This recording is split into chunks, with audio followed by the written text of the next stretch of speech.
প্রতি বছর গ্রীষ্মকালে মানে পাকা আমের সিজনে আমার মা এই রেসিপিটি বানাতো।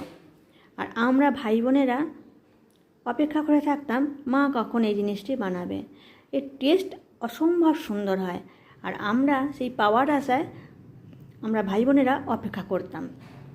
তাই আজকে আমি মায়ের বানানো সেই জিনিসটা নিজেই বানিয়ে নিচ্ছি। আর এর বড় ভিডিও দেওয়া আছে, পারলে আপনারা ভিজিট করে একটু দেখে নেবেন। এটির টেস্ট অসম্ভব সুন্দর হয়।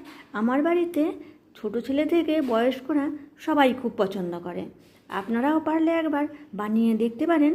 আশা রাখছি খুবই ভালো লাগবে।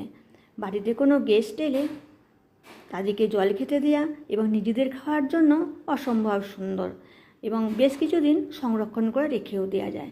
দেখুন কত সুন্দর হয়েছে, আমি আপনাদেরকে দেখিয়ে দিচ্ছি। ভালো লাগলে চ্যানেলটি সাবস্ক্রাইব করে আমার পাশে থেকে